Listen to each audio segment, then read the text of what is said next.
estructura fundamental de la materia, así como actualmente la ciencia contemporánea está apuntando a que la estructura que lo compone todo no es la energía, no es la materia, no son las partículas subatómicas, es la información. Lo mismo, la palabra, la Biblia, nos habla de que el código estructural del universo es el logos, que en griego significaba precisamente información, código. Así que tenemos ahí la yud en este término y finalmente acabamos con la última letra que es la het. Esta es un vínculo. Su forma es una mezcla entre dos letras que se vinculan. Es el vínculo con la vida esencial. Dentro de la sabiduría de los hebreos, esta letra representaba una conexión con la vida esencial del propio creador. Por lo tanto, sumando el valor, el significado de cada una de estas letras, llegamos al suprasignificado. Tenemos por un lado la mem, la shin, la yud y la het. En total tenemos a Mashiach y el significado de estas 4 letras sumadas unas con otras es el siguiente. Tenemos ahí el significado global. La fuente de la sabiduría, el poder y la autoridad que viene a libertarnos y a destruir las obras pecaminosas de los hombres a través de la palabra revelada de verdad que restablece el vínculo con el Rey Eterno. Entonces, es la conexión, pero es la fuente de la sabiduría y el poder y la autoridad. Cristo, el título de Cristo, le otorga a Yeshua su ministerio. Su ministerio es la administración de sus dones, de su poder, está precisamente encasillada en el término el Cristo. Cuando decimos el Cristo deberíamos entenderlo como aquel que tiene autoridad, aquel que tiene poder, aquel que tiene capacidad de libertarnos, de destruir el pecado por completo, de destruir las obras torcidas, la corrupción. ¿A través de qué? A través de una información, a través de un código de instrucciones que se revela a los seres humanos como la verdad, como el único camino que puede conducirnos de la muerte hacia el Padre eterno y darnos vida, unirnos nuevamente con esa vida eterna de la cual hemos sido separados. Ese es el término Mesías, ese es su significado. Entonces, no es muy correcto decirle Jesucristo, como que unimos ambas palabras, no Jesucristo, en realidad es Yeshua el Cristo, es decir, Jesús el que tiene poder y autoridad. Ahora, lo que les decía en la anterior clase, a ver, veamos un par de versículos que revisábamos en la anterior clase. Primero tenemos en la siguiente diapositiva, dice lo siguiente, pero los que no son espirituales no pueden recibir estas verdades de parte del Espíritu de Dios. Todo les suena ridículo y no pueden entenderlo porque solo los que son espirituales pueden entender lo que el Espíritu quiere decir. Los que son espirituales pueden evaluar todas las cosas, pero ellos mismos no pueden ser evaluados por otros. Pues, ¿quién puede conocer los pensamientos del Señor? ¿Quién sabe lo suficiente para enseñarle a Él? Pero nosotros entendemos estas cosas porque tenemos la mente de Cristo. Esto quiere decir que se nos ha dado a nosotros la posibilidad también de tener esta mente gloriosa que es el título del Señor Rey del universo. Se nos ha dado la posibilidad de ser coherederos de la vida eterna, ¿no nos dice la Biblia? En Cristo.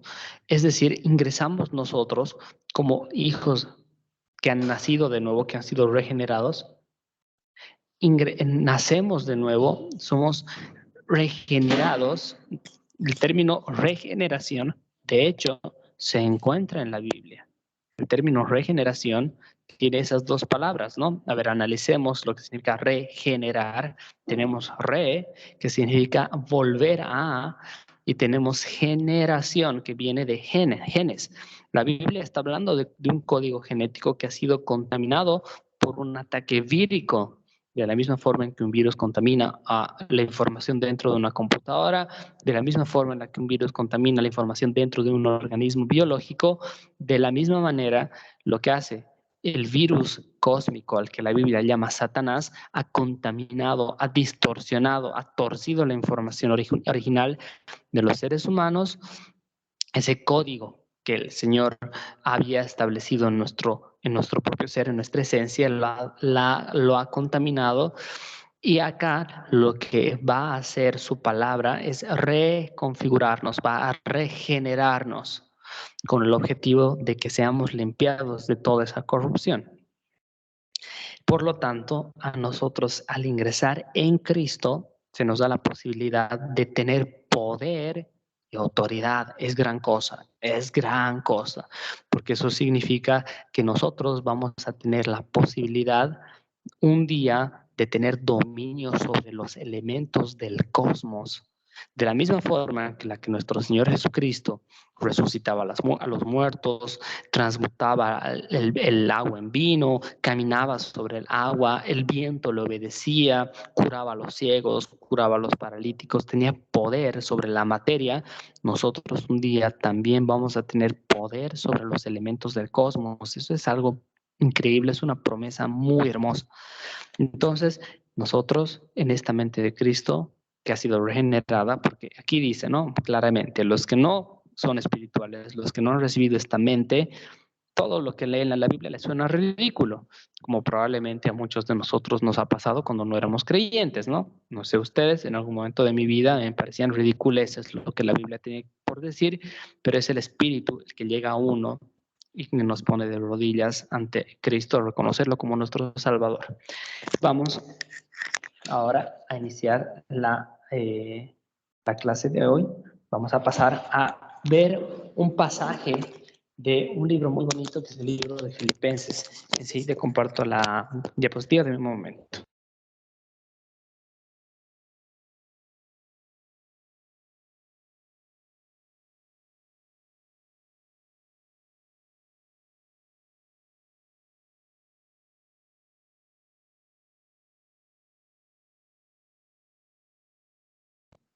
Muy bien, ahí lo tenemos. Vamos a leer este pasaje, escrito por el apóstol Pablo. Y miren lo que les dice. Por tanto, si hay algún estímulo en Cristo, si hay algún consuelo de amor, si hay alguna comunión del Espíritu, si hay algún afecto y compasión, haced completo mi gozo. Si les dices, si hay algo de valor en estar en Cristo, si hay comunión, si hay gozo, si hay paz, haced completo mi gozo, siendo del mismo sentir, conservando el mismo amor, unidos en espíritu, dedicados a un mismo propósito. Les está hablando a una comunidad, ¿no? En Filipos. Esta carta está dirigida a una comunidad de cristianos y les está diciendo a ustedes que han sido regenerados, ustedes que son ahora una mente, tienen la mente de Cristo, deben vivir de esa forma, amándose los unos a los otros, viviendo en paz, en armonía, en tranquilidad, cosa que no sucede. Muchas veces, en lugar de en lugar de ser amigos en la iglesia, en lugar de conocernos en la iglesia, lo que hacemos es ir a escuchar un sermón, aburrirnos, bostezar, estar a punto de dormir, salir de ahí y hacer nuestras cosas. Algo que sucede tanto en la iglesia católica como en la iglesia cristiana. Actualmente nuestras iglesias, y esto es algo que ha venido sucediendo durante varios siglos, han llegado a un punto de tal adormilamiento. Es una iglesia, la iglesia moderna es una iglesia muy dormida, muy ritualista. Uno va, escucha el cántico, luego hay una prédica muerta y sale de la iglesia y bueno, eso fue todo, creo que ya he cumplido con mi parte, no hay un análisis profundo y sobre todo no hay, más allá de la teoría, porque es bueno conocer la Biblia, es bueno tener una base bíblica muy sólida para tener una buena defensa, además racional de lo que uno está leyendo y conoce, no hay una vivencia real de amor los unos con los otros. como sucedía en la iglesia primitiva. Los primeros cristianos que habían comprendido el evangelio vivían juntos, habían vendido todos sus bienes porque se daban cuenta de que el amor de Cristo era lo más valioso que tenían. Entonces esa práctica es lo que los hacía, los hacía vivir felices y gozosos. Bueno, vamos a continuar. Tenemos por otro lado, continuando con la explicación, dice, nada hagáis por egoísmo o vanagloria, sino que con actitud humilde cada uno de vosotros considera al otro como más importante que a sí mismo, no buscando cada uno sus propios intereses, sino más bien los intereses de los demás. Haya pues en vosotros esta actitud, que hubo también en Cristo Jesús, el cual, aunque existía en forma de Dios, no consideró el ser igual a Dios como algo a que aferrarse, sino que se despojó a sí mismo, tomando forma de siervo, haciéndose semejante a los hombres. Acá hay un gran misterio que se llama en teología la kenosis, que es el hecho de que este Cristo, este elegido que iba a nacer de una mujer, de un ser humano en carne y hueso, inicialmente, antes de pasar al mundo tridimensional, se encontraba en el propio Creador. Esto es algo que explicamos en Teología 1, que es muy importante entender porque hay una mala comprensión de la forma en la que Cristo existía en el Creador o en la eternidad.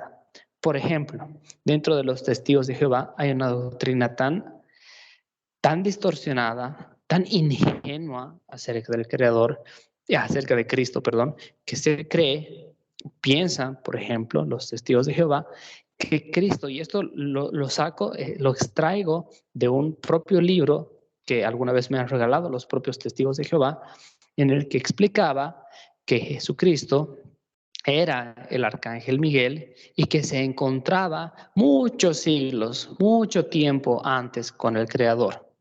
Es decir, eso implica que Cristo era una criatura, era una creación, es decir, que Dios existió primero, que luego dio origen a Cristo en algún momento del pasado, mucho tiempo. Lo que decía en ese texto de los testigos de Jehová es que Dios existió por la eternidad y un día dijo, bueno, es hora de crear a Cristo y lo creó. Y desde ese entonces Cristo y él vivían juntos y hablaban y eran muy felices, ¿no? Y es un entendimiento muy ingenuo creer que Dios, me lo imagino a Dios con su barba blanca, ¿no? Con sus ojos azules, diciendo un día, oh, voy a crear a Cristo. Y entonces aparece Cristo, su hijo con barbita café, con ojitos cafés, y le dice, hola papá, ¿cómo estás? Yo te amo mucho, oh, qué bien, todos y somos felices durante muchos siglos. Ese entendimiento tan ingenuo es lo que hace que la comunidad científica actualmente piense que los cristianos somos ingenuos, que somos ignorantes. La Biblia no enseña que Cristo vivía con Dios en la eternidad y que hablaban juntos.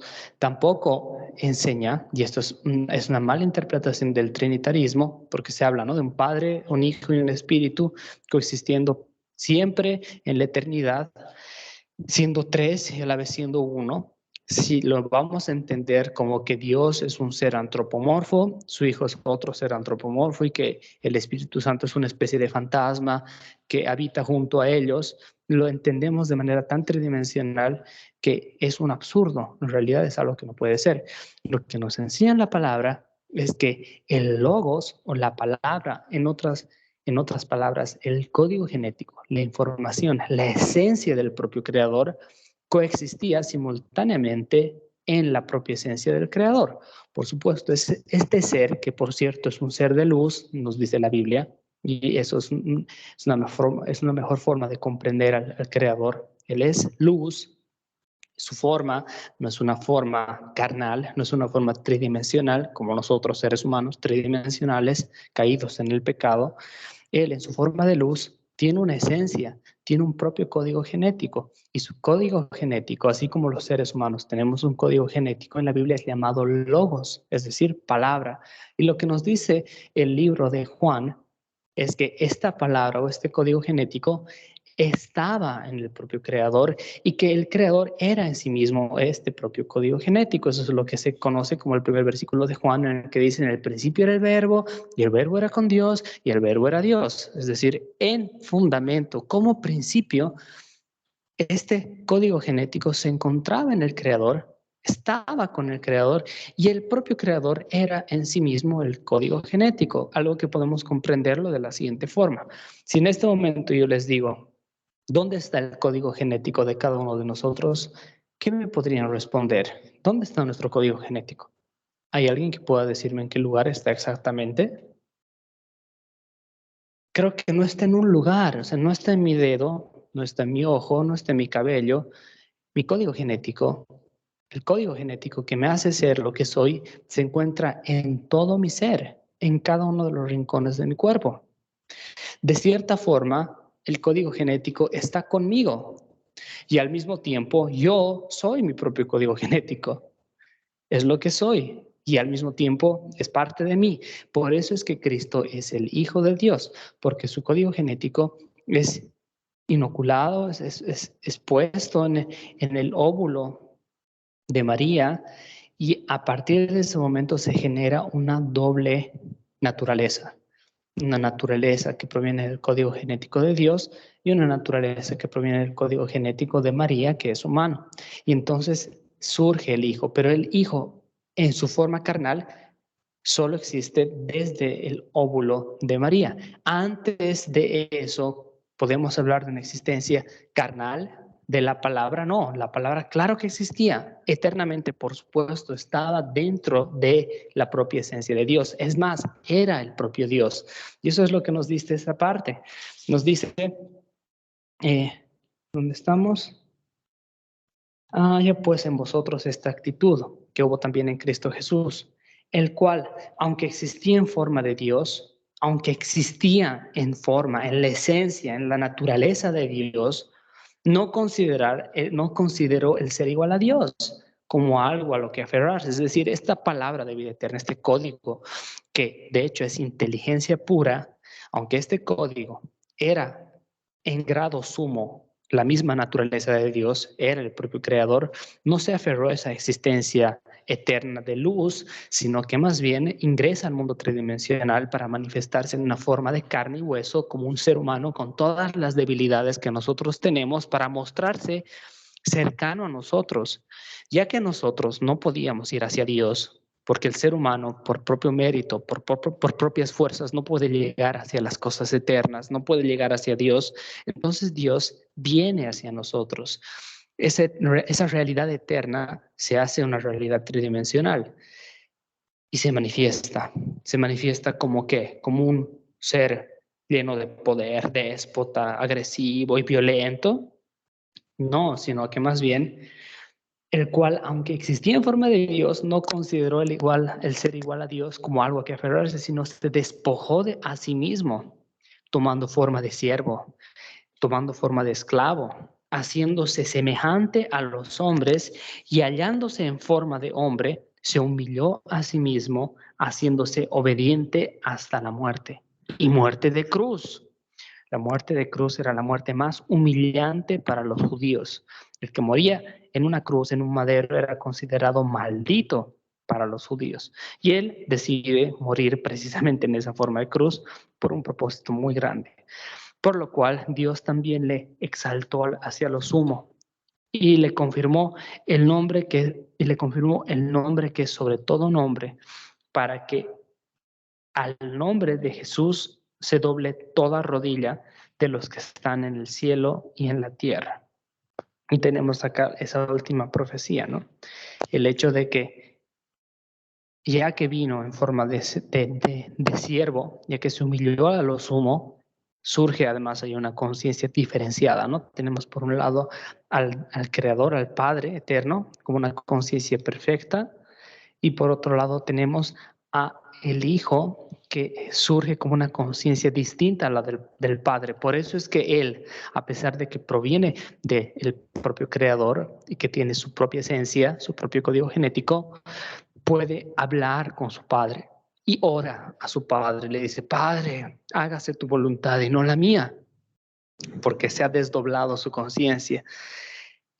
Y al haberse hecho siervo y al haber ido a la cruz, obediente, haciendo su voluntad perfecta, entonces Dios lo exalta de ser el más esclavo, el más inútil, el más feo, el más humillado, porque eso es lo que llega a ser Cristo en la cruz, es el más maldito de todos los malditos, el más humilde de todos los humildes, lo exalta a lo sumo y lo convierte en el rey, le hereda el trono. El Padre a partir de ahora dice, ya no soy yo a quien tienen que orar directamente, no me hables directamente a mí. Si quieres hablarme a mí, háblale primero a mi Hijo, porque a Él lo he nombrado el Rey del universo. Él es el Rey ahora.